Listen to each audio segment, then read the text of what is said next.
I'm going to call to order this meeting of the Groton Select Board for September 24th, 2018. Thank you for attending in person and for tuning in at home. The first item on our agenda is announcements and a review of the agenda for the public. We then have a public comment period, followed by the town manager's report, which will include the select board agenda schedule. Consider appointing Colleen Neff to the Affordable Housing Trust. Consider taking positions on remaining town meeting articles. Review and approve article assignments for town meeting. A continuation of the discussion with Kevin Lindemer concerning adding 227 Boston Road to the Center Sewer District. A review of the proposed excluded debt schedule to include the highway garage and library roof. And we will consider a request from the Dunstable Board of Selectmen for the town manager to continue working in Dunstable. After that, we have other business and a review of our ongoing issues and concerns for informational purposes. Then we have the select board liaison reports and 3 sets of minutes to consider and potentially approve. Does anyone have any announcements? I'd like to just talk about the room that we're sitting in tonight. Absolutely. This is the first meeting in the new room. I don't know if Cable can go around and show the height of the ceiling now that we extended the walls all the way to the top. We ordered a new table for the Planning Board, Conservation Commission, Select Board, Historical District Commission, anybody who wants to meet in here to work. Unfortunately, not everything goes according to plan, and the people who created the desk made a couple of mistakes. The first mistake is this is a lot higher than we intended it to be. It was supposed to be 3 inches, it's 11 inches. So we need to knock it down a little bit, and then they did not put in the slots, or what do you call it?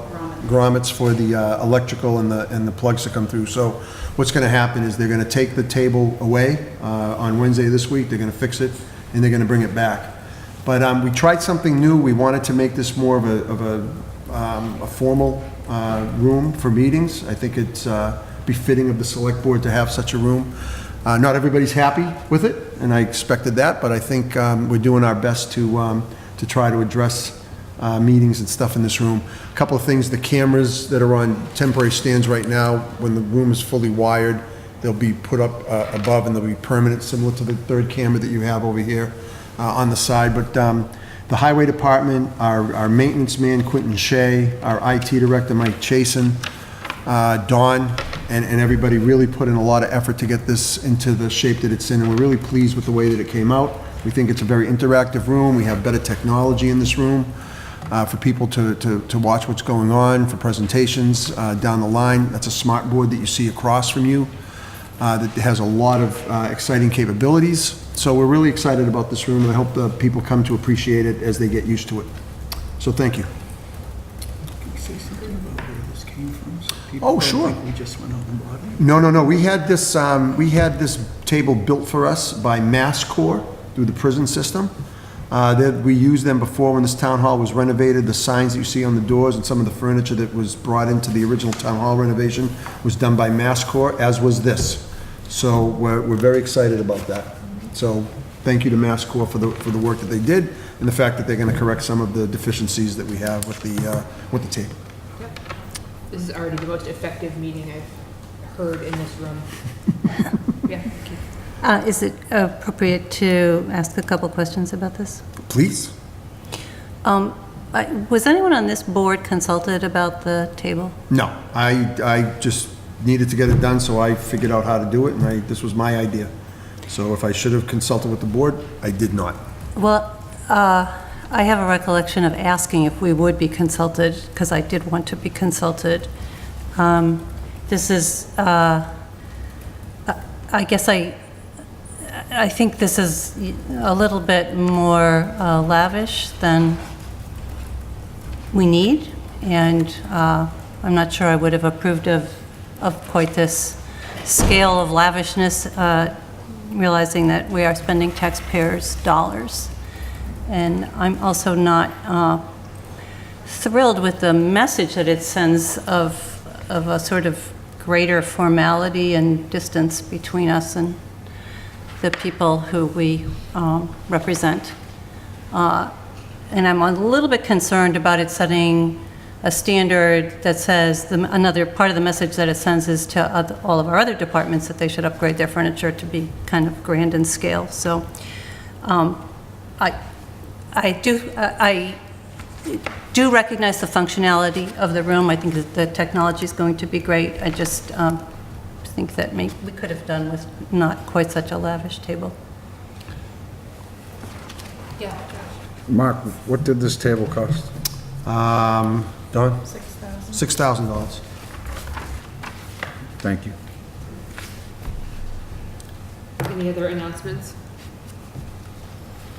Okay. So we'll move on to the public comment period. Is there anyone here with comments or questions? Please grab a microphone. Hi. I just wanted to make sure that the board knew we got to stay in Diana Glinda, a fifth grade teacher at Groton High School. The arrangements haven't been made, but we'll share them once we hear. She's definitely going to be a big loss to the Groton High School district. So we'll share as we know.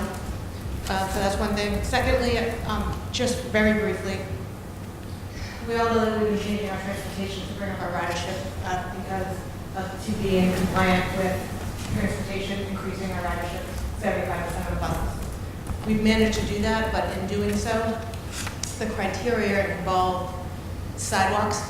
And I did mention this to Mark today because it came up today. We were able to solve most of the problems by making some changes, but there are some instances, not that many, but in areas where they're in neighborhoods where either there's no homeowners association or it's conservation land, the sidewalks are in that area. This is specifically Allen Trail is not maintained.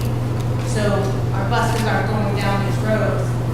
So we're going to either have to revert back to more buses or make some changes. So I want to bring that to your attention so we can try to work together to resolve it without reverting back to a ridership. So it is a complicated issue, but it's not a fault of not servicing properly. It's just we have different routes. I just want to bring that to your attention.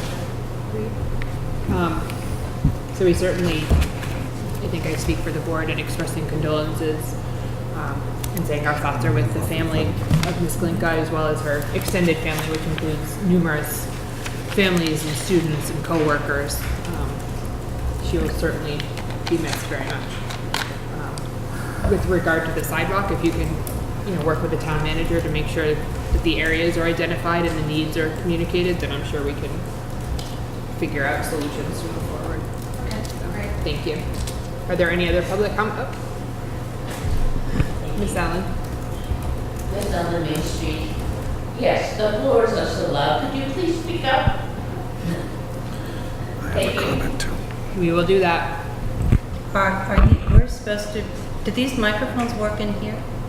That's for the TV audience. This is only for the TV. Correct. Right. Whoa. Okay, we're gonna have to shout. We're capable of that. Josh? This is Josh Gagan, speaking as a member of the public and not as a member of the select board. I watched last week's select board's meeting as I was not present, and a discussion came up concerning a Fitch's Bridge project. And the town manager gave an explanation as to why the cost was over $17,000. My firm, Earthscape Incorporated, was invited by Tom Delaney to do an emergency repair down in Fitch's Bridge.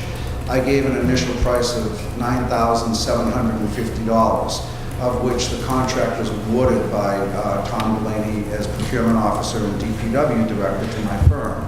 I filed a disclosure prior to sending that in with the town clerk, and once the project was begun, we realized that the best way of building that wall was a different way than what's originally bid. So rather than building it more or less parallel to the bridge itself, it was suggested to put 50 tons of stone in the waterway, which was approved by conservation, and put the wall at a 45-degree angle to the bridge, and then step it down from 12-foot height down to about 3 feet high. As a net result, the wall was 50% or twice as much work, basically, than was originally proposed.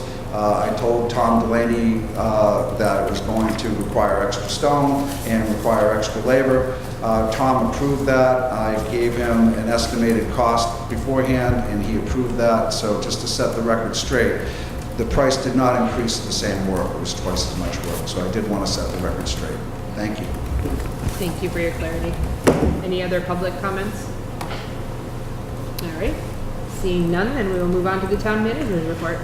The Affordable Housing Trust has recommended that Colleen Neff be appointed to fill the vacancy on the trust. It's a 2-year term to expire on June 30, 2020. Colleen is here tonight. If the board has any questions, but I'd ask the board to consider making that appointment this evening. Okay. Someone want to make a motion to that effect? I'm happy to make the motion. I've attended a couple of the Affordable Housing Trust meetings recently, and I was happy to have Colleen apply to be appointed because I understand that she was a former and original member of the Affordable Housing Trust, so I think she comes with great experience. So I move that we appoint Colleen Neff, to the Affordable Housing Trust with a term to expire June 30th, 2020. Is there a second? Second? Okay, any discussion? All in favor, say aye. Aye. Carried unanimously. I put time tonight for the board to consider taking final positions on any article that are listed, in which you were listed as at town meeting, deferred to town meeting. I've given you a list here on the board that shows which articles people have not yet taken positions on. So if you would like to take positions, I'd ask the board to consider doing that tonight. We can go right through the list here. Article 4, 5, and 6, having to do with stabilization fund articles. Allison, you were listed as at town meeting. Do you wish to take a formal position? Yes, you can put me down as opposed to those three.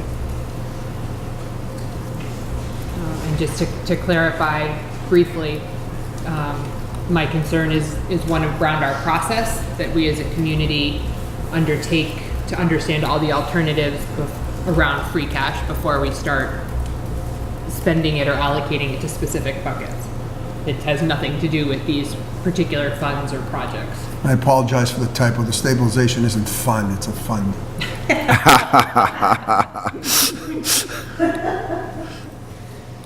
Article 7, Highway Garage. Josh, I have you down as at town meeting. I'll take a position on it. I reviewed the plans, and in so much as this is a job to be designed for just north of $200,000, I think we need to look at that, knowing that whatever the final cost is, estimated at $3+ million, that will need to come back to the town meeting voters. So I'm going to be in favor of that. Just for the board's information on that, I will be bringing back a recommendation should this article pass next Monday night at town meeting. And that's probably an announcement we should have made at the beginning of the meeting, that town meeting is next Monday at 7 o'clock at the PAC of the middle school. Say it again. The fall town meeting starts at 7. The special town meeting within the fall town meeting starts at 7:30. And for everybody's information, there is a quorum requirement at the fall town meeting, special town meeting of 156 registered voters. So hopefully we'll have 156 registered voters there that night. Next Monday. October 1st, 7 p.m. Y'all come. Article 10, why don't we take this up at the same time as item number 5 in my town manager's report, which is a continuation of the discussion with Kevin Lindemeyer on extending the sewer to 227 Boston Road, since we're going to ask Allison for her position on it. Kevin had provided some information that I gave to the board. We emailed it to the board last week. Kevin also asked if I could provide to you tonight a copy of this map. We'll get it nice and blown up for you, so you can see it. Kevin, if you could come up to the table, please. Last week, the board took a position that there were 3 in favor, or 4 in favor, and 1 at town meeting, which was, 1 against, which was Allison. So I had you down as, on this as at town meeting, but you were opposed to it, so I apologize. So, is this all right to take it up with Kevin right now? Absolutely. Here's some more, Connie, right here. Thank you.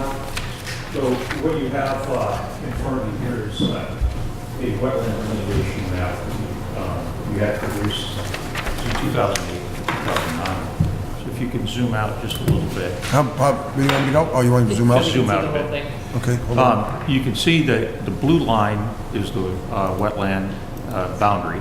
Is that good, Kevin? Yep, that's good. The red line is the 50-foot buffer, and the green line is the 100-foot buffer.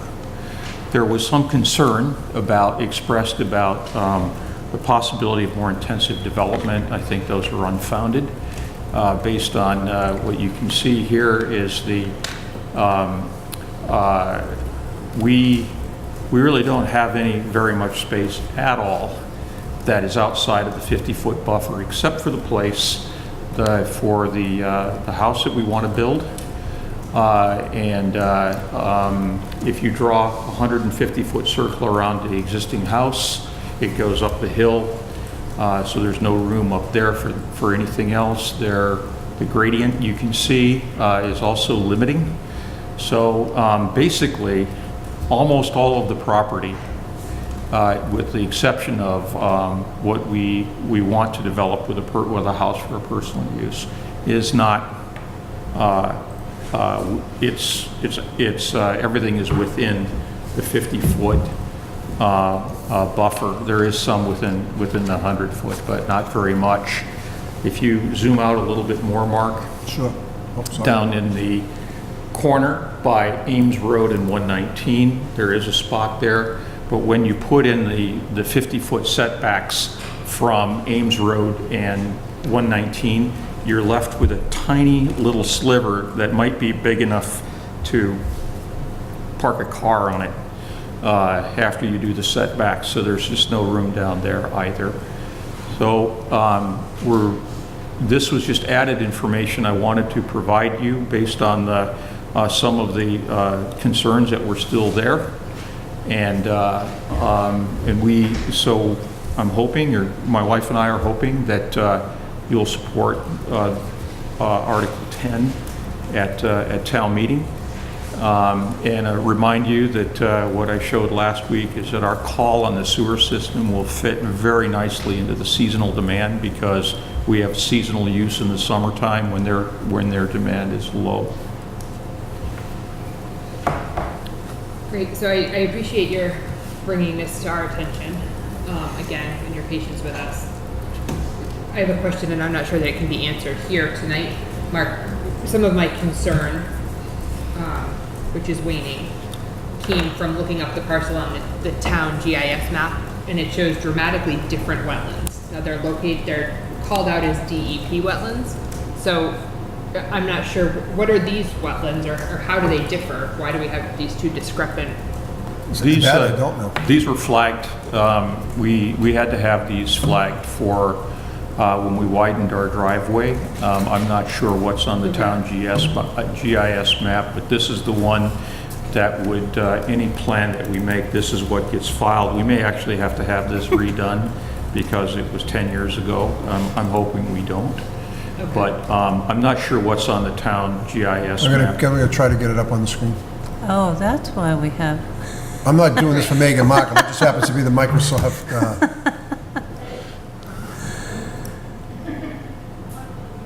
Yeah, I mean, I'm not sure how relevant it is ultimately to this discussion here, but I think it that was is. what I was using to kind of make my determination, and seeing this map that we just had in front of us was definitely a very different situation to me.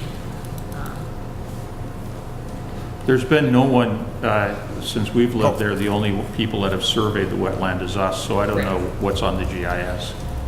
so what ends up happening, if you go to the DEP wetland, this is what Allison's talking Right. about, so it's markedly Oh. different Right. than what you have on yours, and that was where her Right. concern came from. I think I can explain this. The DEP, what those look like to me is, those look like areas that are wet except in the very driest of years. I've been able to mow those spots a few times since I've lived here, we've lived here, but you walk out there now and it's pretty wet in those spots. So those Off the town's website? Those to me look like a version, but they also look to me like there's something that is delineating something that is probably well within the wetland itself. So that's, Okay. so that's what the GIS map shows. So we try to get some clarification Right. over, So Yeah. this is, the one that you had showed before is the survey that was stamped, I assume, or would be stamped? Yeah, so when you put the buffer zones on there, you Yeah. can see what happens. There's an intermittent stream that flows from where you see up there, Assessor's Map 235, Right. up in the left, intermittent stream that flows out of that all the way down to our property line where it crosses into Ames Road and then goes out into the wetland on the other side. Mark, if you go up one slide, this is the version of This the one here? map. One more down, I guess, that one. This is the one I showed I sent you after the fact. Right. And all this shows is just the wetland delineation. So the dotted lines on there are equivalent to the blue line on the next chart, or on the previous map. oh, you just colored it in so people can see the, Yeah. gotcha. Yeah. I didn't color this one in, Are there other questions that folks, yeah, John? Where approximately are you proposing that the new home would go? it's in the circle on the. That, This right Yeah, here? and In there? it'll be within Okay. that circle, outside of the 100-foot buffer is where that's going to go. And we need a shared driveway to get there.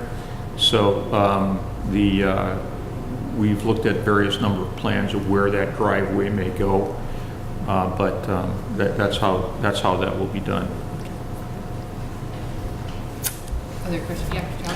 Yeah, I shared similar concerns that Allison had concerning potential future development, and Kevin was kind enough to spend some time, as I was not at last week's meeting, to go through this plan, what he proposed with me, and then, knowing this land and knowing the topography of the area and the wetlands, after taking a look at the wetlands delineation map that he had, as well as the rear topography, the concerns I had about future development of this lot, if the sewer district was extended to serve both of these lots, were alleviated, where any additional development beyond these two lots, in my mind, is impossible based on the current wetlands bylaw in the town of Groton.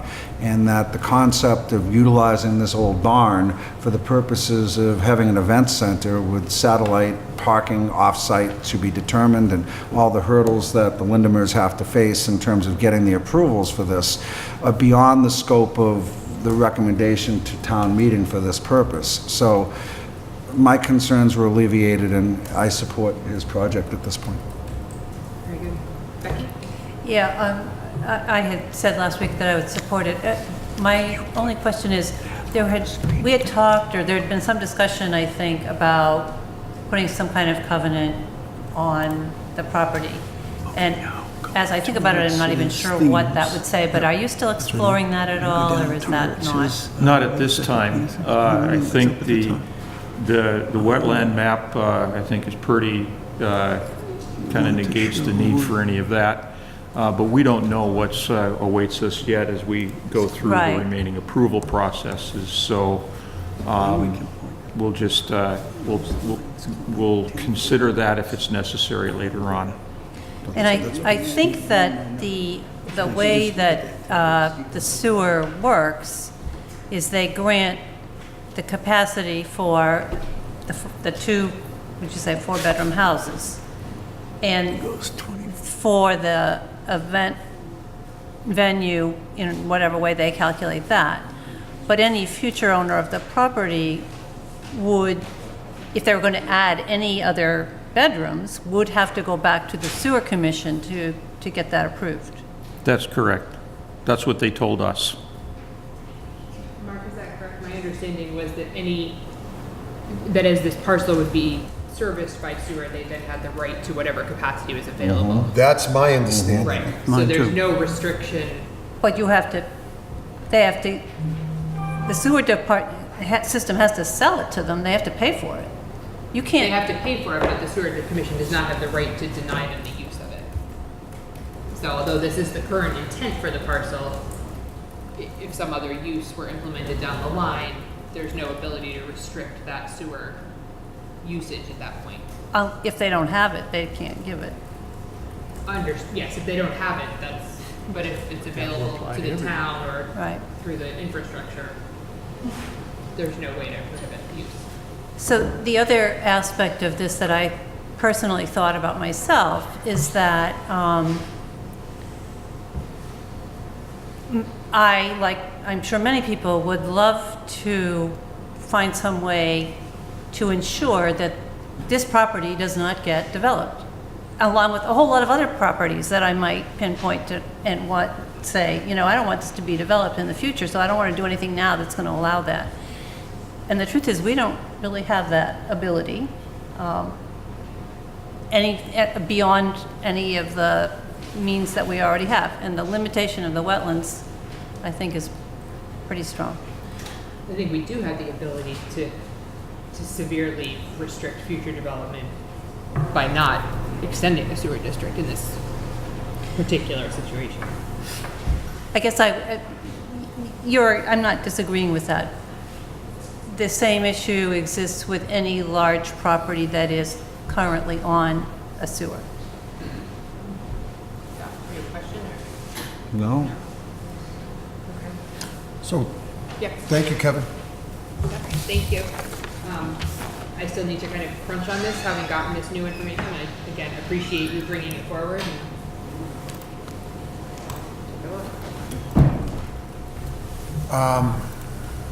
Geez, our new technology is working well tonight. I like that.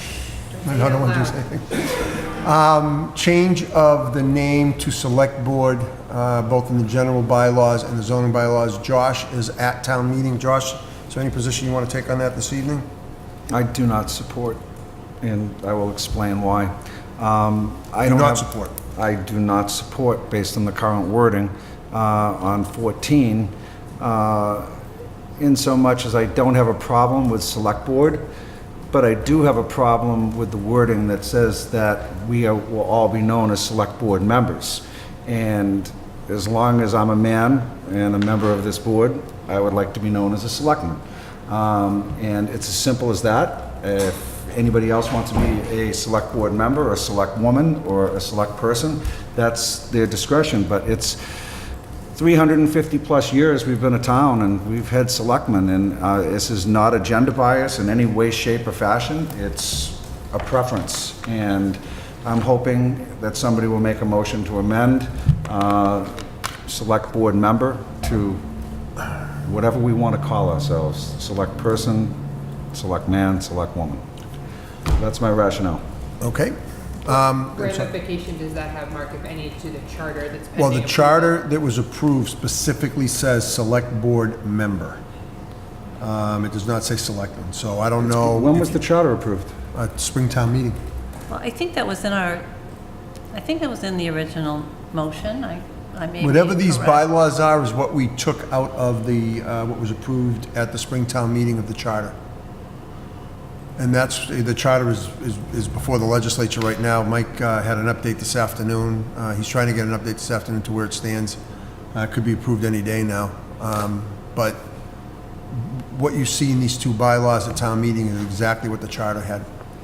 So Josh, this is only for the print, how it's going to be, what it's going to say in print in all of the bylaws. It doesn't say that we have to be, you cannot refer to yourself as a select man and I cannot refer to myself as a select woman. It's how the bylaws are worded. Can you verify that with town council? that Oh, we could go by? Becky's right. Becky's right. But I'll confirm it. Confirm it. I'll confirm it. Keep me at town meeting then, and don't Okay. put me against at the Okay. moment then. And I think the reason that it has to say it in print is because you don't know.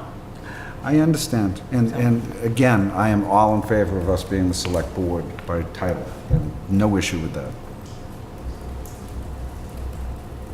Very good, thank you. As far as Barry goes with the demolition delay by law, I know he was going to reach out to Bob DeGroot. I don't know what his position is on that. The citizens petition on the zoning amendment, the board deferred to town meeting, waiting to hear from the planning board and the planning board is holding their public hearing on the proposed zoning amendment this Thursday night downstairs in the first floor meeting room. So anybody interested in hearing how that goes? George, 7:15, when's the public hearing scheduled? 7:15? So that'll be on the agenda for 7:15 Monday night. And I just want to be clear, Josh, I'm going to talk to town council about Thursday, what did I say? Monday. I meant to say Thursday, I'm sorry. Thursday. Really, I'm just losing my mind. And I'll talk to town council about that. As far as the operating budget and the special town meeting, Becky, you were at town meeting on the budget. Do you have any position change on that? Yeah. So this is where the funding for the 2 additional firefighters is. Correct. And that is why I was hesitant. And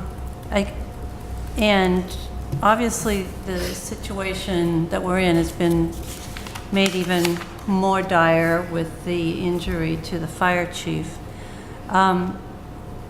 Is there any possibility of hiring temporary firefighters? Is there any temp agency? Yeah, we talked about that, and I know Steele has looked into it. It's very, very difficult to, once you go through all the training and everything that has to happen, taking a firefighter, we looked at taking a firefighter from another community, bringing in here. There's still training that has to be done to bring them up to our protocols and standard, and we really didn't think that was a viable option. At least the fire chief recommended it wasn't a viable option.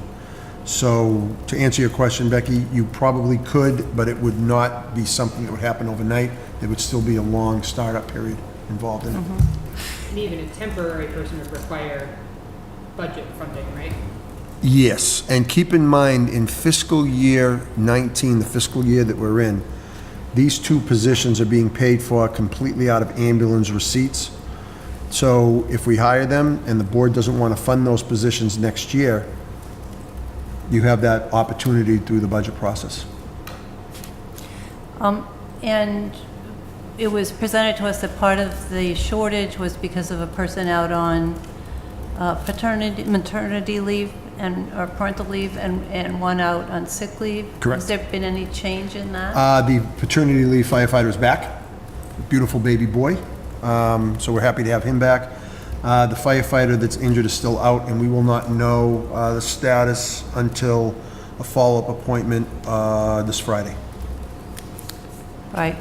So I recognize the need and the creativity that's gone into trying to solve the problem.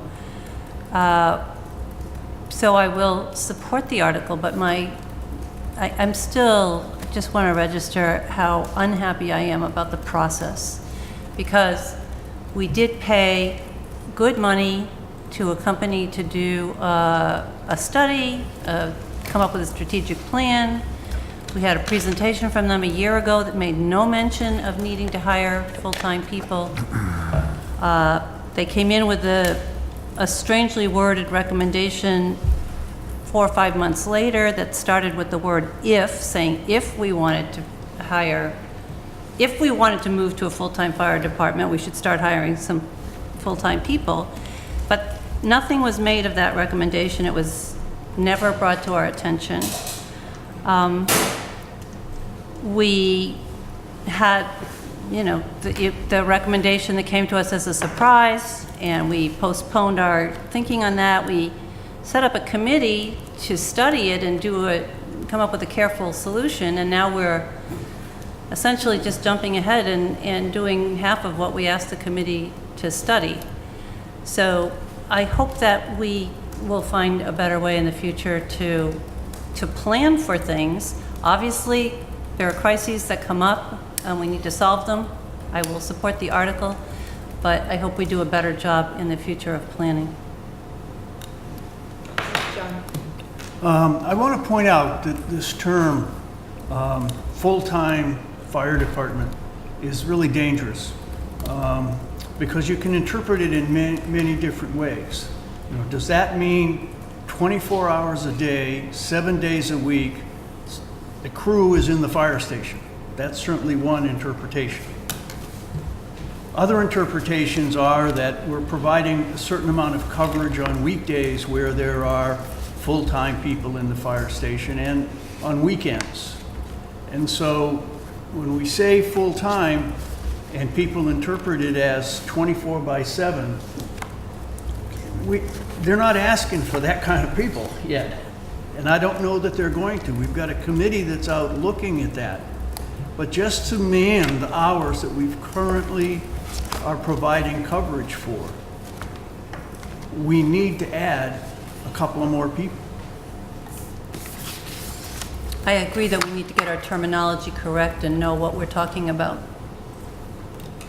Good. Josh? Adding on to what John said, certainly, this isn't all to do with residential development. A lot of this has to do with what we've been striving for is the commercial development aspects of this town and being able to protect those entities that are developing here. Certainly a major investment's been made in the Groton Inn, and we lost the old Groton Inn due to a fire. We need to be able to protect things like that, protect things like Shaw's, protect things like Indian Hill, which is coming online, and all these other businesses. And as our community expands in so many ways, we need to be able to have the staff that's going to be able to do that coverage. And the old model of having the call department work with the full-time firefighters is not as effective as it once was. And having folks who are not working within the community and working outside limits the response time and the ability for them to come in on situations like this. So we need to grow and adapt, and I think John hit the nail on the head, that full-time does not mean 24/7, but it does mean the requirement for more coverage, and I believe that this is not a knee-jerk reaction. This is something that's been coming down the road for the last 10 years, Mark. We've been talking about this in some fashion. And I still certainly think that the need for the study committee to look and analyze what the future needs of the department are going to be is still valid. But I very much support this, and I think it's important, Becky, and I'm glad you've come around on this. I think perhaps the glaring conclusion here is that the firm that we hired to do the study that gave us a report summer of 2017 and made no mention of hiring more full-time firefighters, apparently missed a lot of what was happening. We're told this problem's been developing now for several years. They didn't look at the right statistics or something. John, did you have a comment? Yeah, I just want to make a forecast or a prognostication. If you want to look at this on a 24 hours a day, 7 days a week, 365 days of the year, as far as I can see in the future, the only way this town is going to be able to have that coverage is going to be a combination of professional firefighters and call firefighters. It's going to be that way. Absolutely. I'm not disputing that. I'm not saying you are. I'm sorry. I'm just making a point here. Yeah, no, it is true, and I wish that the consultants had talked about that we would be needing to hire more salaried firefighters when they came to us. They talked only about the need to hire more call firefighters. That's correct. Allison, do you No, mind? go ahead. I think you're absolutely right. There was a need to increase the call firefighter staff. Still is. And certainly, Steele has been working very hard in terms of recruiting. And a lot of the call department has been working to recruit additional folks and to come in. And as a matter of fact, we just received a letter of support from the call firefighters. Was that today, Mark, that Yes. that came through? Today, this morning, I sent it out to you. That supports Steele in all his efforts to work for having a stronger call department. So while we can all ask folks, please go down to the fire department, cadets to train, whatever the firefighters in training for the young kids are, until people actually commit and they sign up to become call firefighters, that we need to be able to secure the general public through having more full-time in absence of that. So that's what this is all about. Do you have a? I'm all set. Okay. I'm going to take one comment from the public and then kind of wrap this up for now. I just wanted to point out to Becky that I don't think the audit makers looked at the fire department within the same lens as they looked at all the other departments because they were doing their own audit. It is my understanding, sitting on the audit committee as the school committee. So with that said, that could be part of the play for them. Correct. The Matrix company didn't look at the fire department at all, I don't believe. But there was Because a we had this separate- other firm. There was a separate audit done. And certainly there's a lot more conversation here to be had once we have committee feedback and results, the fire chief input. We will continue this discussion. I think that the other thing that Please Steele speak said, louder.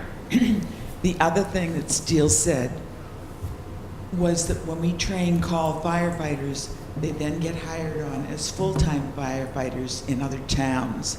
And so he then has to train more call firefighters, which then get hired by other towns. Certainly a complicated and important issue. I've given you a copy of the final motions, which changed a little bit. We had our pre-town meeting review this evening. Prior to this meeting, there are a couple of changes. I've given you a spreadsheet here that shows who is going to be making the various motions. I will point out here under transfer money to the stabilization fund, it does not make sense to have Allison present an article she's opposed to, so we will be asking, I'll change this to Barry Peace to make the recommendation to town meeting. And then the other change here is I had Mark Garath down to do the library roof. It's actually going to be David Zeiler that's going to present that. With regards to the special town meeting, we're going to change the way we do the motion for the budget. If you go to page, here it is. What number is that? Page 12 in your budget book. You'll see that the budget is, I set it up the way that we do the annual town meeting, the spring town meeting when we vote the budget. During the discussion at the pre-town meeting review tonight, we're going to have a motion that just shows the line items that change and the source of funding for those, and it'll be one motion made by Gary Green of the Finance Committee. So it'll be a lot easier for the town meeting to follow. But keep in mind, for the residents at home, you have all received the warrant in your booklets, and the warrant booklet in your mail a couple of weeks ago. And if you start on page 39 of the warrant that you have at your house, it gives a line item by line item breakdown of the line items and how they're being affected. And the town manager's report explains why the various line items are being updated. So we're trying to give as much information as possible to the voters so that the voters are well informed come town meeting time. So are there any questions from the board with regards to the article assignments on who's going to be presenting what article? Are we all comfortable with that? You'll notice here, you also have in your packet a spreadsheet that shows the beginning balances of the various accounts across the top, and then what the balances will be after all the town meeting transfers and what's going to be left. You'll see we're going to be $81,803 under the levy limit with this budget, which is good news for fiscal year 20. We'll have a remaining balance of free cash of $681,805. The sewer surplus will be at $376, the water surplus at $415. There will be $680,153 in the school stabilization fund. I do want to make one correction. In my town manager's report, I stated that this was enough to cover 2 years' worth of their capital. It's actually about $100,000 short. We'll correct that at town meeting. I alerted the moderator today. Our stabilization fund will have $1.8 million, and our capital stabilization fund will have $609,000 at the conclusion of the meeting. Are there any questions? Becky? Not on the numbers. Are there more of these available if anyone didn't? We have 200 extra copies? 250 extra copies will be at town meeting. But if someone didn't happen to get one in their mailbox, which I didn't actually, but I had access to my husband's office one, so I got that one. I don't know why. That's weird. It's weird, but if there's anybody else in town who didn't get one, could they come down to the town hall and get one? We if have they them in the want? selectman's office. Okay. Please do. And it's also, by the way, it's also posted online, townofgroton.org on the homepage. So anybody that needs to see the warrant, the updated version of the warrant is in its entirety that went to the homes is on our homepage Great. of the website Town as clerk well. also has some copies downstairs in their office. Great. So we I want to had- get as much information out to the voters as possible. And I had another question. So I am presenting the marijuana article, and I think we're split on that, right? Is it 3-2? 3 to 2. So, I guess, I'm not sure what direction the board wants to give me about what to say, or, I mean, I can certainly Excuse me for 1 minute, say Allison? that we are split, and,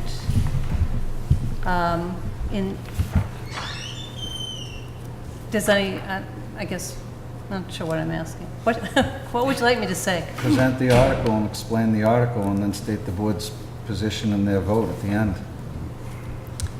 And then, how much leeway is there to present why we're presenting this article?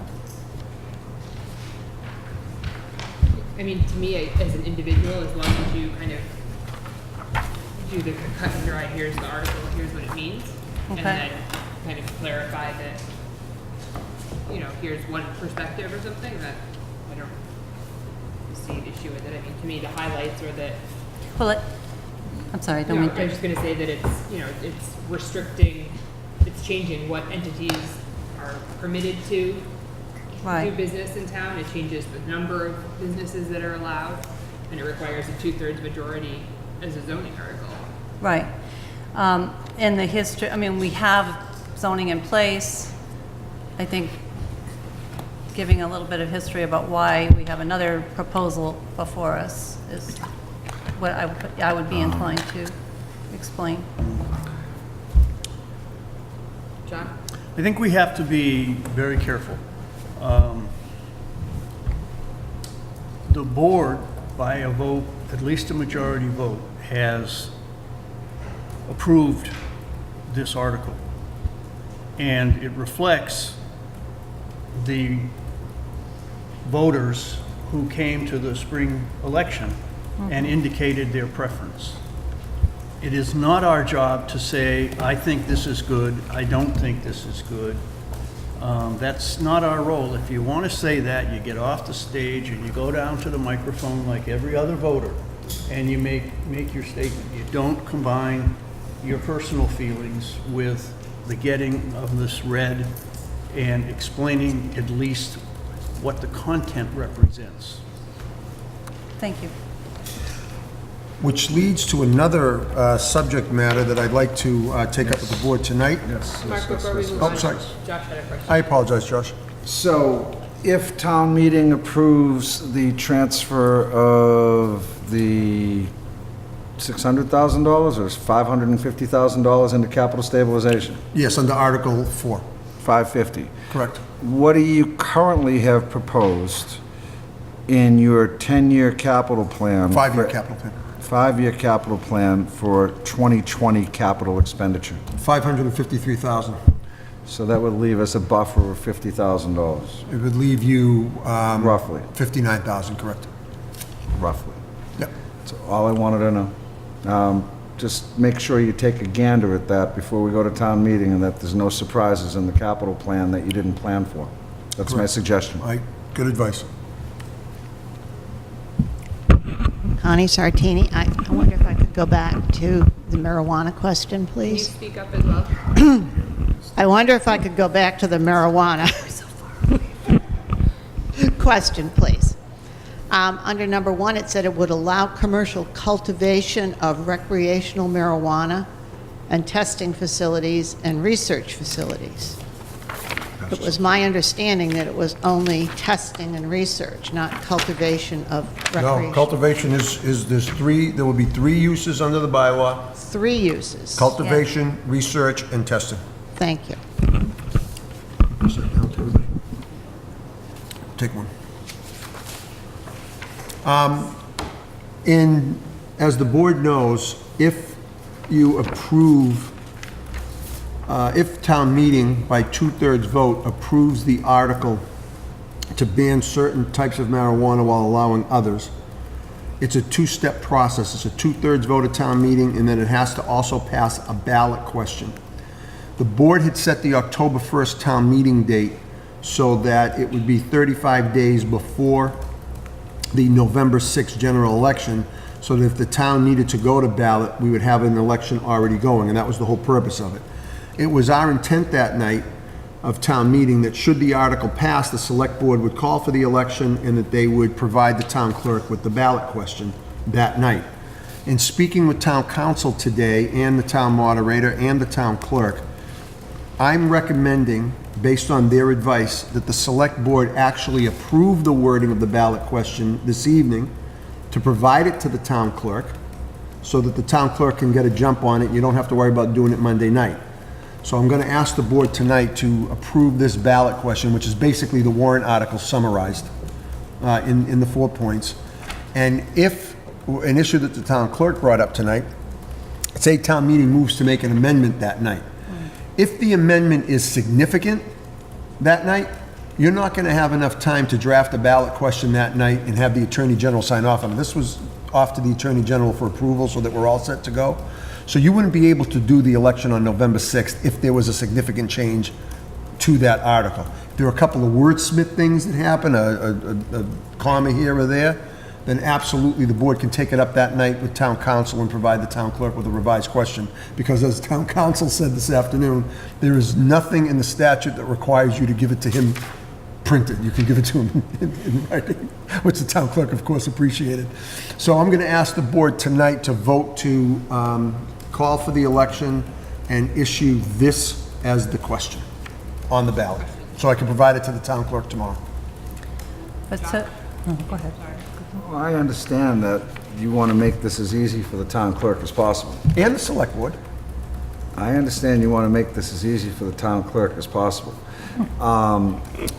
But by doing this tonight, I don't want to construe that it's a fait accompli, that you're taking the legislative body, which is town meetings, and saying, well, the select board approved the wording, and they're putting this wording on the ballot. I don't think it's a smart idea. I think that you allow town meeting to vote, and then I know it might be awkward that it has to be put together at the end of town meeting, but that's just the way that it is.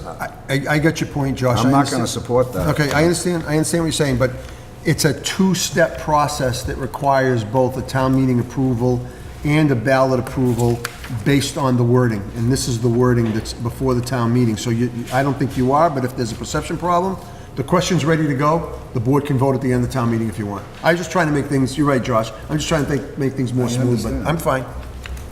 I think, Well, it raises the question of then, what is the response if someone makes moves to make a significant amendment? Do we say, well, that's really going to screw things up because we already have the ballot printed, or? No, the ballot, no, the ballot We is already have not going to be printed. Right, but I guess I don't, it's an awkward position to be in.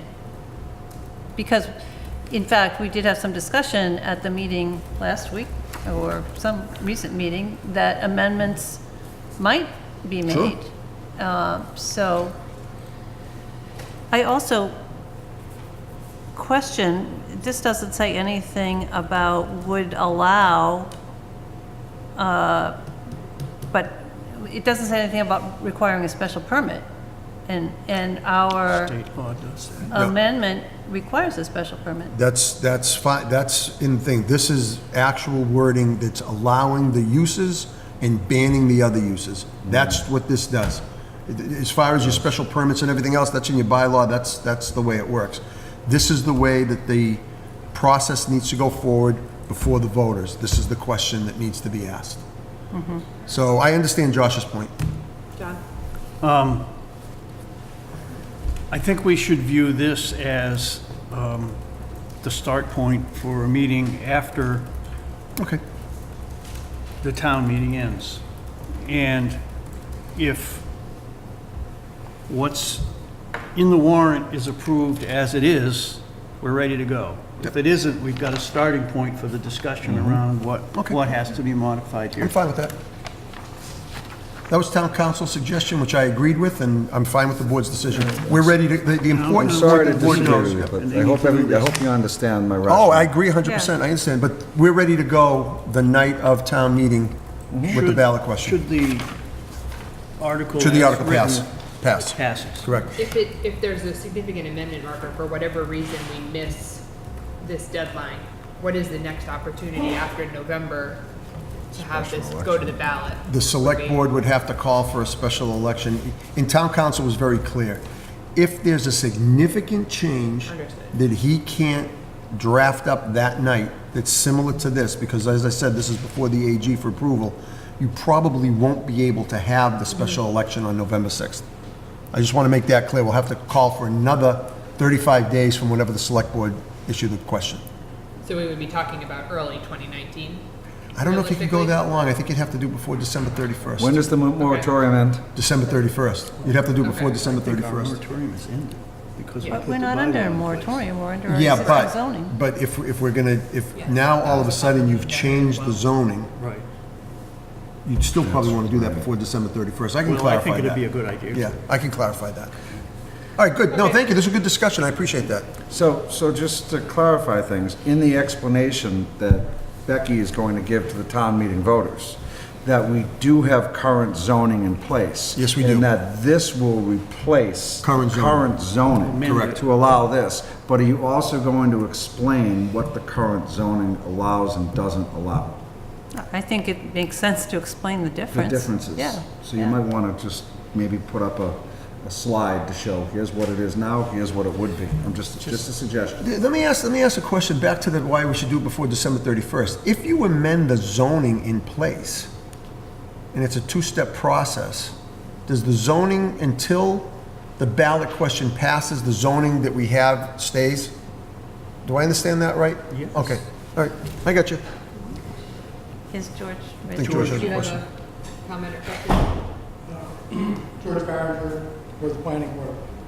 There is current zoning in place for recreational marijuana and has nothing to do with the moratorium. That's right. Right. It was approved at spring meeting.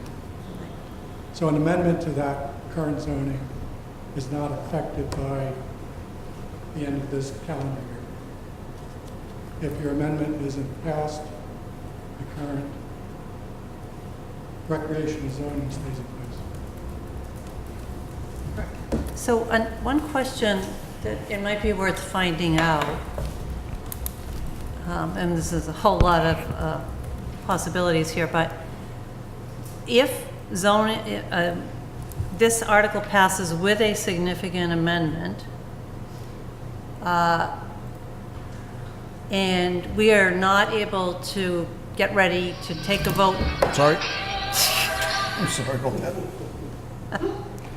You have a feeling there, Mark? Yeah, I forgot to put my phone on silent, and I apologize. If we're not able to move fast enough to take the ballot vote to endorse the zoning on November 6th, is it possible to just hold off and do that ballot vote next spring when we're voting? I'll find out. That's a great question. Because given that we already have zoning in place, So the question is, when does if you Can can't do the the election on change- November 6th, when does the the ballot option? question have to take place? yeah. That is the question. That's a good question. Because a separate election costs what, $6,000? Yeah, but keep in mind, because of this marijuana question, the way the legislature works it up, even though you're holding it on November 6th, it's a totally separate election on that day when you have separate check-ins, separate tellers, Right. separate everything. So you're going to pay that money regardless of when you have it. We're just doing it as a convenient for the voters on November 6th. Maybe you could trade this table for, You're not going to trade this table. Love this table. Moving along. That's very hurtful, Josh, but I'll ignore it. So, one of the things that the Finance Committee asked me to do last week was develop a spreadsheet that shows how we would incorporate the highway garage project, estimated to be $3.9 million, and the library roof project, estimated to be $1.2 million, into our debt schedule. Both of these figures are what we consider worst-case scenarios. We hope the projects come in under the original projections. But based on this scenario, we would recommend that both projects be excluded from Proposition 2.5, and we would need to figure out how to finance these projects to limit the impact on our taxpayers and residents. In order to accomplish this, we reached out to our financial advisors from Unibank, Kyle Rowland and Christy Jenga, and we also reviewed the plan we had put into place last year to fund the senior center through a debt exclusion. Based on our review and the advice from our financial advisors, we're recommending the following action. The first thing that we're going to do is that we permanently finance the senior center in November of this year. What we would need to do, because we weren't planning on doing this until next year, but because of a change in circumstances, we would need to raise $102,552 on the recap to pay the interest in FY19. You're allowed to do that without a town meeting appropriation. Because once town meeting votes to incur debt, the town is responsible to pay that without a town meeting appropriation.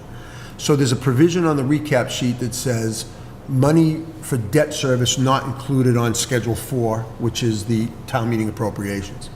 So we would need to raise that 102. And then we would plan to permanently finance this project a year earlier, as I just said. This would cause an increase in the estimated tax rate that I had of $18.99 to $19.05, which is a $25 increase in the average tax to the average taxpayer. And please note that this project has already been excluded. We would be paying this regardless. We need to pay this. We would also ask town meeting, at this town meeting as planned, for design and bid funding for the highway garage and the library roof project, and that we would come back to the 2019 Springtown meeting for funding and the 2019 town election for the debt exclusion questions. Should both pass, we would recommend that we permanently finance both of these projects, if approved, in August of 2019, with an interest payment due in FY 2020 and the first principal payment in FY 2021. The senior center would have its first principal payment in FY 2020. So we'll do an interest payment in 19 and then principal and interest in 20 on the senior center, and then interest payment in 20 on the library roof and the highway garage, and principal and interest in 2021 on both those projects. So I developed a spreadsheet. You just went beyond it. No, I didn't. No, I didn't. So here's the spreadsheet. And we'll make this a little bit bigger so people can see it. So basically what happens is, right now, fiscal year 18, you paid $1,095,000 in debt exclusion, with 65 cents on the tax rate, and the average tax bill incurred $276. In fiscal 19, it drops to $863, but we're gonna add the 102 in the interest payment, and the average tax bill will just, be about the same. It'll be 57 cents, it'll go down $34. You go from 276 to 242. In fiscal 20, we see the debt service is at 842, the current excluded debt's at 842. The senior center would be at 415,713, which we've already approved. And then we would have a $102,000 interest payment on the highway garage and everything. So we would see the average tax bill go up $98. Of that $98 increase, $25 of it is related to the highway garage and the library roof. You are already going to pay this $415, it's already been approved, and that's about $74 on the average, $73 on the average tax bill. Does that make sense to everybody? The addition next year in 20 would be the $102,000. You've already approved the $415,713. Yes, Josh? Bear with me here. Yep. Correct anything I'm saying, Michael and Patricia, if I'm wrong? I understand what you just explained. So what you said, or my understanding of what you said, is that the senior center debt would go out in November of 2018. Correct. If you got an affirmative vote at town meeting on both the library roof and on the highway garage designs, Yep. you would then come back to Springtown meeting for appropriation for both of those projects. Correct. Why would you not do short-term bonding for the senior center and then do one large bond for the highway garage, the senior center roof, the senior center and the library roof all at once? Excellent question. We talked about that, we debated that, and the reason is we're trying to smooth the impact to the average taxpayer. So if we were not to do that, and we were to wait until 21 to do all of that, because under the scenario you're asking for a short-term borrow, you'd be looking at a major increase in people's tax bills. So our financial advisors told us, let's try to smooth the impact to the taxpayers over the next several years. So we already knew this was going to be a hit here of about $73. So we said, okay, let's ease them into that by trying to keep 18 and 19 the same. Go into 20, and then you'll see it's pretty smooth. 21, 22, and 23 is pretty much the same by doing it this way. So it's just a matter of trying to smooth it in, Josh. That's why we did it that way. But believe me, we debated that at length. So are you carrying, I'm just curious, I don't know the answer, but I'm gonna make an assumption here. Are you carrying $1 million for the library roof and $3.5 million for the highway? 1.2 and 3.9, So $5 million, 5.1, yep. 5.1. Yep. And that's what this debt service, 370, 600. And keep in mind, this is all based on a 5% interest rate. We don't think it's gonna come in at 5%. We think it'll be less than that. You agree, Michael? You think it's going to be closer to 4? But we just want to show worst case scenario. So by the time you get to 2024, you'll see a significant drop off in our debt service. All that will be left on current excluded debt is the fire station. And then you would add these two in, and you would be almost the same as you are now. By $100,000 more. So Mark, this is where you and I enter into the same dance that we've been doing for quite some time here. Our kabuki dance? Yes. Yes. My concern remains that none of this discussion brings into the picture potential Prescott renovations, potential discussion of district needs, whether it be fields that have come up recently or Florence Roach to be renovated or rebuilt in some manner. So to me, there's nothing inaccurate mathematically with this, but it really doesn't show the whole picture. So again, as a community, we're not having a conversation about what are our priorities in the next few years. We're simply voting yes or no on what's immediately put before us. And then to say, that, it's smooth for several years out is not inaccurate, but it certainly doesn't include things that we realistically know are on the horizon. We do know Flow Row is coming down the pike. As far as the fields with the schools, until we know what the cost is.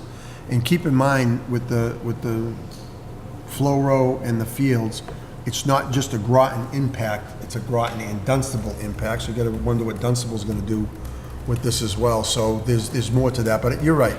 You have to, when you ask the question, what's outstanding, the outstanding things is Flow Row, whatever the school capital for their fields is, because we don't know what that number is. Supposedly they're working on it. And you should have Prescott.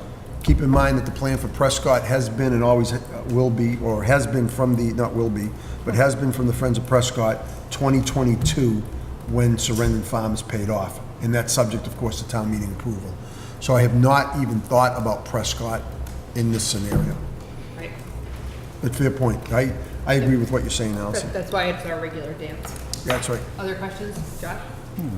Not to compound it, but based on recommendations from the Fire Study Committee, we could be, and I know this isn't a capital expenditure to go to debt, but this is something that could put us into a potential override situation, would be adding 2 additional firefighters, and per Chief Palmer's request, we know that Chief Luth is certainly going to be looking at what the departmental needs will be moving forward. So we could have some other bumps in the road in terms of additional employees being brought on board as well. So while this does, and your explanation about smoothing it out does make sense, and I do understand that, I think that Allison's point and my point is something that needs to be taken into consideration. Because this is just based on what's in front of us right now. I will say, as far as the potential for the 2 additional firefighters, understood. I've done a 5-year projection in conjunction with the Finance Committee member, Bud Robertson, that shows that the 2 firefighters that you're adding fits in with our projections. We did think we would need an override regardless of anything because of school growth and municipal growth and anything in 2021, Bud?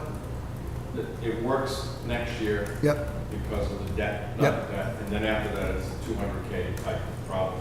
But, so it's a 200K type problem. Just the current 2 firefighters, Yep. no more. No more. So I'm not as worried about the 2 current, but you're right, Josh. If we're gonna go 2 more on top of that, then there's an impact on the budget, so that's true. So you do need to look into your crystal ball and say, well, this smooths it out based on current projections. There are things that will throw a monkey wrench potentially. Well, it will throw a monkey wrench in the overall tax rate. Yeah. I agree. Well, tax rate for employees. Well, tax but rate for general operating. Yeah, agreed, but then there's the excluded debt potential for a project, AKA Flow Row. Correct. So to me, as an individual, I mean, this also doesn't include OPEB, which is a whole nother huge conversation.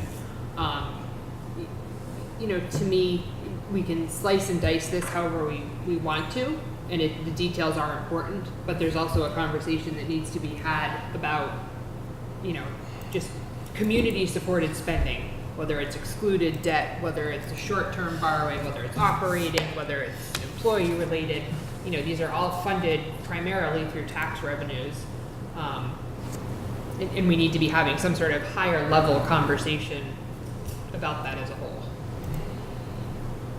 Other questions or comments? All right.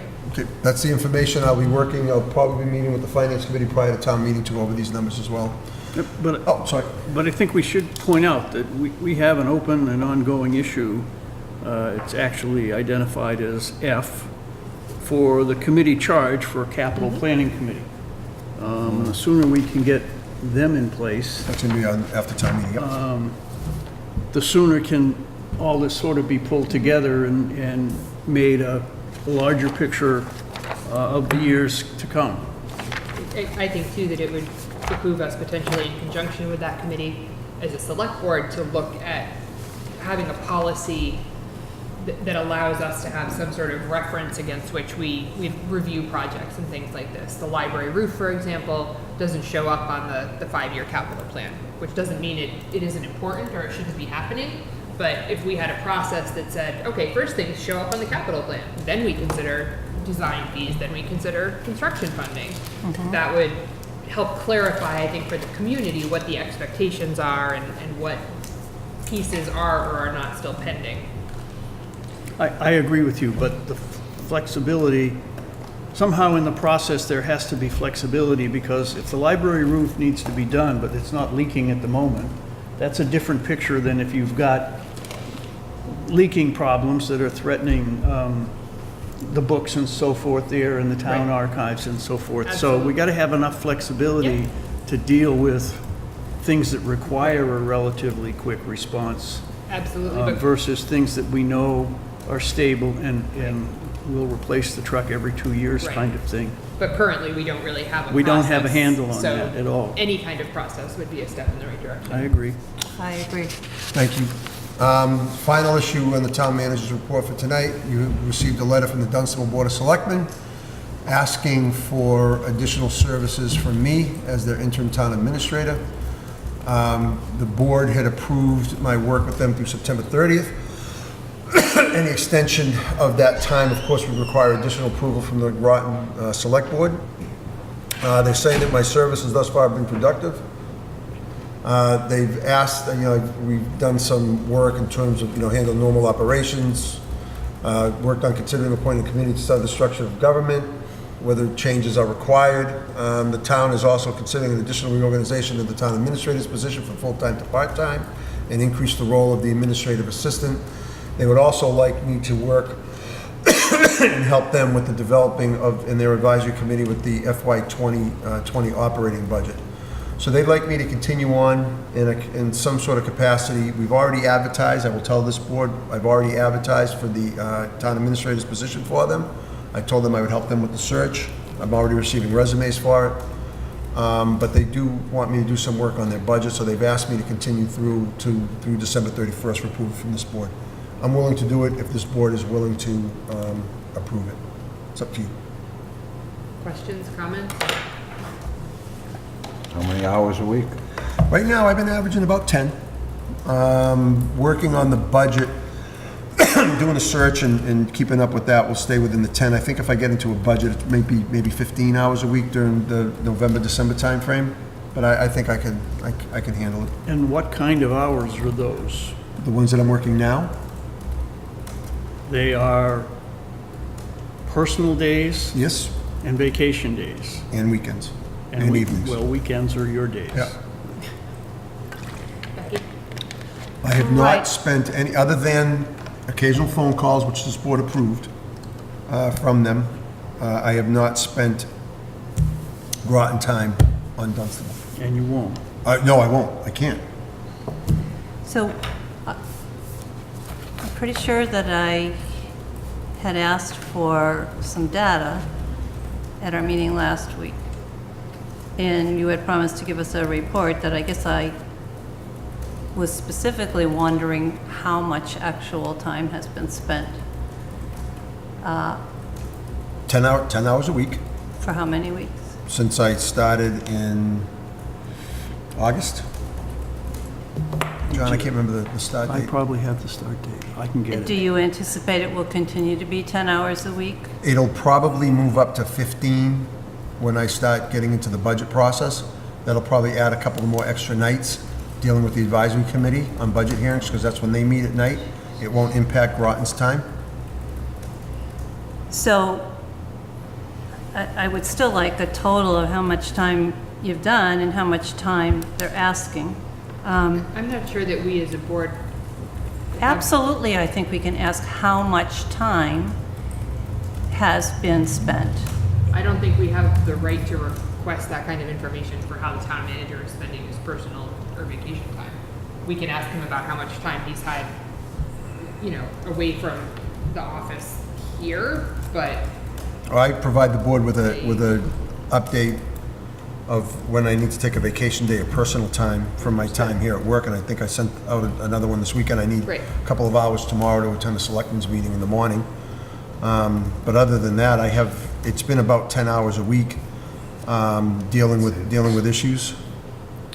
So do you, I guess I assume you know that you have that much available time left.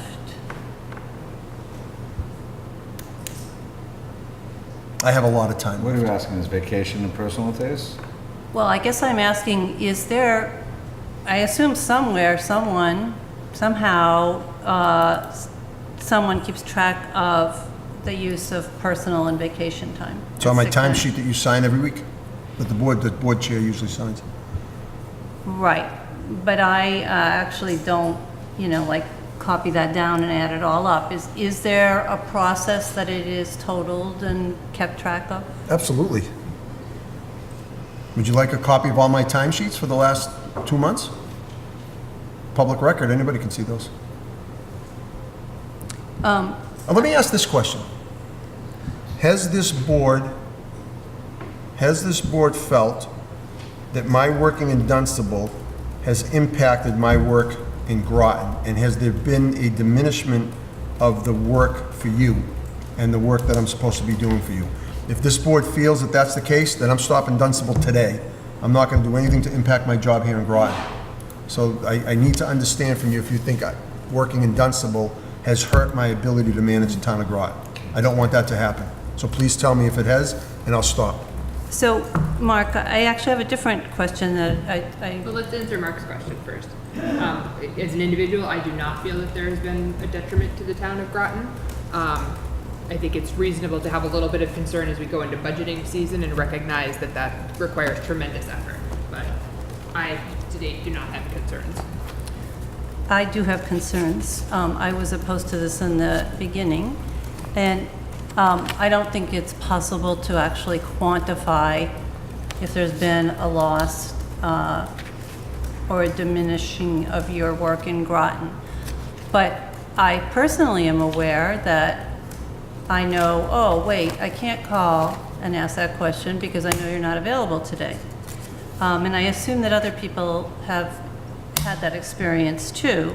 So there's a subtle change in a sense of availability.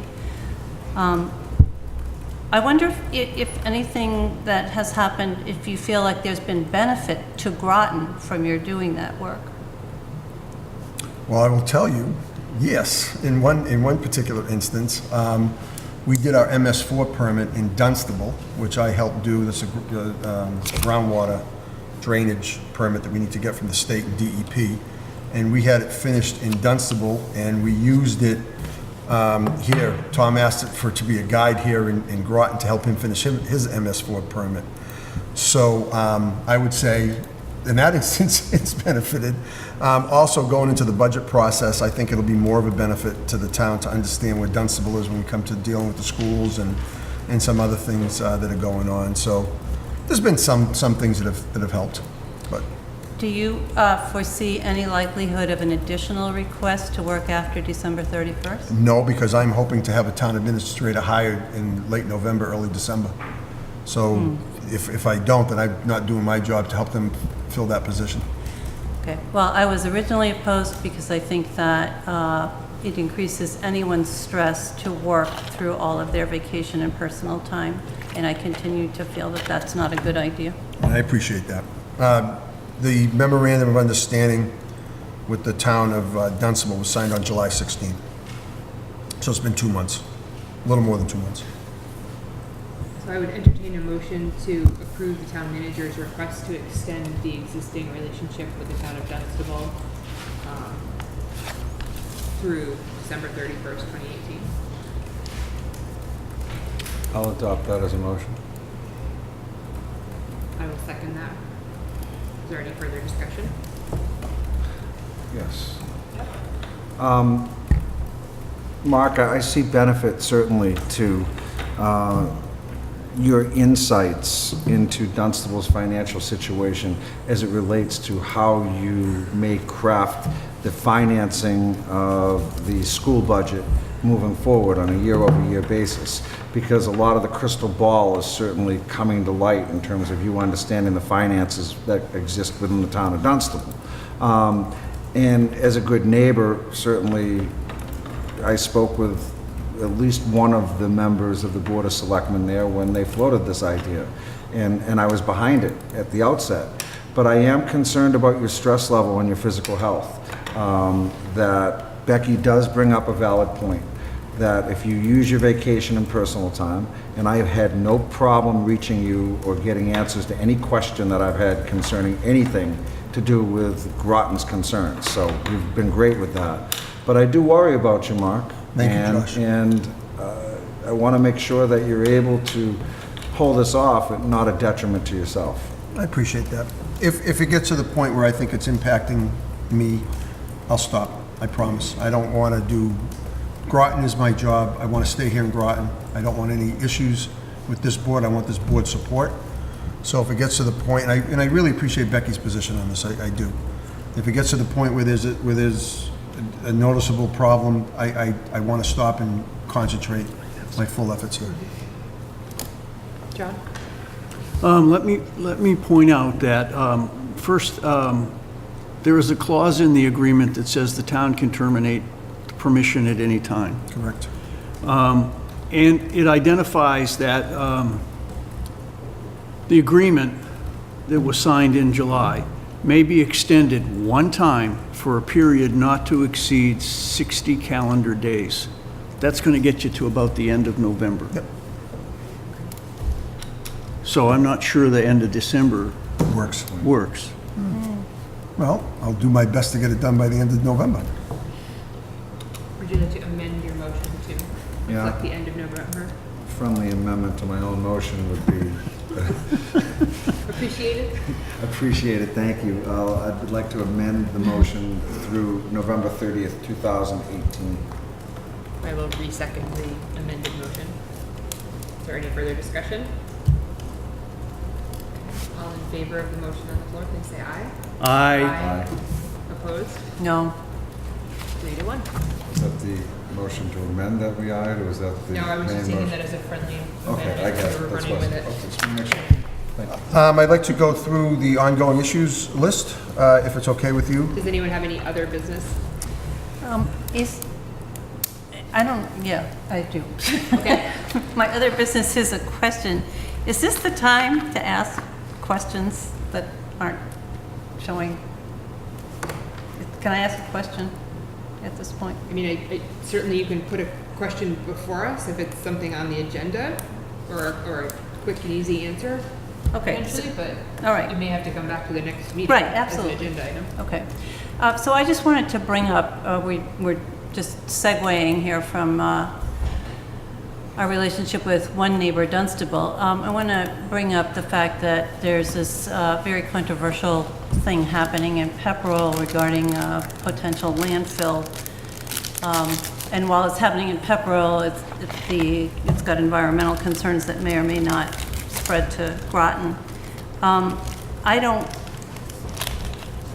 I'm not aware of anything that we as a board should be doing about this, but I wondered if we could ask either Takashi or Nick to keep us apprised of whatever they are hearing, if there are reasons for us to weigh in on an opinion about the matter. Well, I will tell you, that's something to answer your previous question about how has the relationship in Dunstable, my relationship in Dunstable, helped deal with issues in Groton. This is something that has a major impact in the town of Dunstable because of potential traffic routes and impacts to the Nashua River, where there are potential problems there. I will tell you that right now, Groton doesn't have a direct impact of traffic because the two routes are Route 3 to either 113 or up through Hollis, New Hampshire. So it's not going to impact Groton traffic-wise, according to what's before them. So that's, thank God, because it's like 5 trillion truck trips over 10 years, which is a real detriment, and it's a real problem in Dunstable, I will tell you that. As far as environmental goes, I'll ask Nick to stay on top of that, because I'm not sure what impact that would have in the Nashua River coming here, but I will tell you, DEP is in favor of this project, and they're the ones that worry about the environment. Yeah. Politically. So, Politically. Politically, yes. so has Dunstable taken any kind of a position? Dunstable is trying to figure out, that's a very good question. Dunstable is trying to figure out how to minimize the impact on the roads and traffic through town. That's their biggest concern, and they're trying to figure out how to address it that way. Environmental, I'm not sure where we are with environmental. I did have a meeting last week with John Moak, the interim town administrator in Pepperell. Pepperell's obviously opposed to this particular project, but you have a landowner in Pepperell who has rights on his property.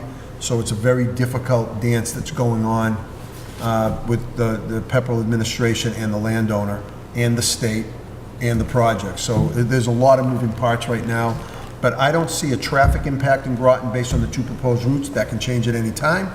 And if that does change, then Groton is going to have a major problem on 119, obviously.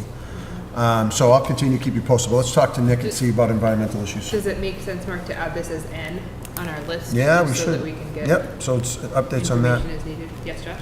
Yeah, could we ask the interim town administrator for Pepperell to come in before this board to update us on what this project is, where it's at, and what's proposed? Yeah, I could talk to John. Could we get an update on that? Yep. Are you okay with that, Madam Chair? Although, wait a minute. No, hold on, Josh. I'm going to say no because I think his contract ends before we meet again. Could you ask the conservation administrator for the town of Pepperell to come and update us on this project, please? Yes. Thank you. Yes, John. I do think it's important that we stay on top, in addition to everything related to the environment, to what they're doing with road plans. I don't want to see the heavy truckload detoured through Groton as a way to solve some other town's problem. Sounds like the pipeline issue. There's certainly potential for it to become similar. Thank you. Ongoing issues, Mark? Yes. Run us Senior Center building project, things are going nicely. We are meeting weekly now. We have project meetings on a weekly basis. Where the steel shop drawings were approved today, so the project is proceeding nicely. And I want to take a second to really let the board know that our clerk of the works on that project, Bob Garside, is a godsend in terms of staying on top of the project, being the eyes and ears of this town on the project, and doing a really, really good job. We're very, very lucky to have Bob on our side on that project, so I couldn't be more pleased with the work that he's doing over there. As far as B goes, proposed policy on major initiative planning, Josh and I will work on that and get back to you. Operational audit recommendations, that'll be scheduled after town meeting. Charter approval implementation, I've given you the update from the town clerk. The local room occupancy tax, no new update on that. Committee charge for capital planning will come back after town meeting. Route 119 sidewalk installation continues to go on. I'm sure some of you have sat in traffic on 119, one way or the other when they're doing the work, but it's ongoing, hopefully be done soon. Could I add to that? I actually had a person ask me a question and I didn't know the answer. I checked with Tom Delaney, but all of the sidewalk work that is being done, both with the work that we are doing in the center of town and the work that the state is doing at the two edges, all of those sidewalks will have curb cuts, that handicap kind of curb Absolutely. cuts. Absolutely. Recreational marijuana, we spoke about tonight. Florence Roach Elementary School, we spoke about tonight. No, Well, did we? we did speak about it. What's going on? There's no new update. Okay, thank you. Task force to consider adding additional police officers, I have nothing to add on that. Task force for the full-time fire department, we did talk about that briefly, they're still doing their work. Library roof repair and highway garage renovations we spoke about. I'm gonna add an N to this list, which is the Pepperell landfill. And could I ask that we put Prescott back on this list, because there continue to be issues, and I have a question about two of them. Yep. So, the last we heard, there was something that was being turned over to the state fire marshal for a ruling. Yep. Has that come back? Steele is still trying to coordinate, getting them out here, we have to fit their schedule, so it's, they talked to, what, looks like it's still gonna be, he's still trying to reach out to him? Still haven't got a confirmation date from them, but Because Steele is I on it. think, you know, I want I'm to sure- make sure that we don't, since this isn't on the agenda, I want to make sure we don't sway into this too far. yeah, it just affects what's happening there, so the sooner the Yep, better. I agree. And then, what are we doing, or what is the plan about any kind of a committee that would be guiding or overseeing the business plan creation and all? I mean, there have been various iterations of, Yep. or concepts of what a committee would be like, and We did have a committee in place, and because of the delay, the people who were willing to serve on that committee have taken other assignments and are no longer willing to serve on that committee. So, two of the three members. So, I'm not sure, Becky. Maybe we should add this as an agenda item Can for we after put that town as an meeting. agenda item on the next? I think that would be a good idea, yeah. Because isn't there a requirement in the lease that within 6 months the business plan be produced? From them. That's They correct. produce it. But I thought that that plan was going to be reviewed and worked on in conjunction with this committee that is no longer has a quorum of members. Correct. So it is important that this be added as an agenda item. Yes, John. I want to make a comment on the Florence Roach Elementary School feasibility study. There's really two issues there that I see. One is the whole issue of how do you create an elementary school capability for the town. The one that caused me to ask Mark to put on this is, if they choose to build somewheres other than the Florence Roach School, that building belongs to the town of Groton. And we need to be thinking about what would we do if that were how it's going to fall out, because it has a lot of implications. While we still need to pay attention to what the school district's responsible for, and that's figuring out where they want to put, whether they want to rehab that or put in a new school or what they're going to do. But if that becomes empty, we've got another big chunk of town property that we need to be thinking about how would we maintain it, and so forth. So I want to make sure that there's sort of an A there and a B there. One is a monitoring, and the other is start thinking about a possibility. Absolutely. Are there any liaison reports this evening? All right. Not hearing any. We have 3 sets of minutes before us.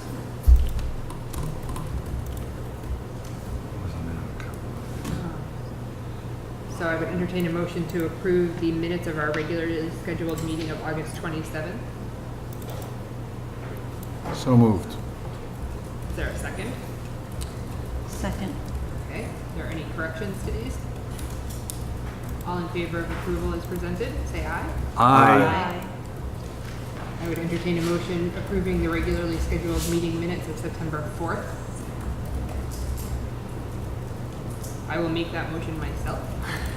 Is there a second? Second, you know what, there were 2 spelling errors, Bill, and I didn't call you, I'm sorry. Yeah, on this one on page 2. and they affect the meaning, that's why I'm correcting them. At item number 4, in the second line, he said that Were. I think we are, or we're, or something, in good shape. But then more significantly, sort of in the middle, next to the 271%, and it says parentheses, tax title liens. Liens is spelled differently, L-I-E-N. So I'll incorporate those changes into my motion to approve. All in favor of approving the minutes as amended? Aye. Abstain. Thank you. And then we have I would entertain a motion to approve the minutes from the special meeting of September 10th. I move we approve the special meeting of September 10th, 2018. I will second that. Is there any correction or discussion? All in favor of approving these minutes as presented, please say aye. Aye. Abstain. All right. I have one more. Yeah, John. I missed this when we were talking about liaison, because it doesn't really go by that name, but I am the representative from the Select Board to the Master Plan Implementation Committee. And I did take the piece of our responses to their questions, which is in the September 4th minutes, Yep. and send them on their way today to the committee as our written response, which is what they were looking for. Thank you. Josh?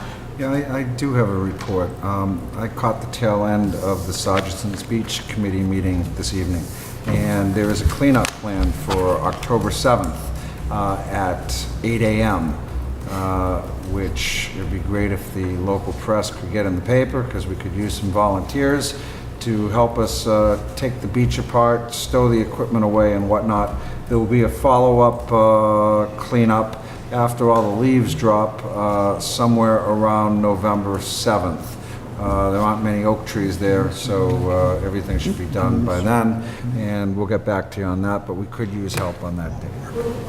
I was doing that. I know, that's right. They can call the Conservation Office and talk to Nick. Is that a Sunday? I believe that is. Okay.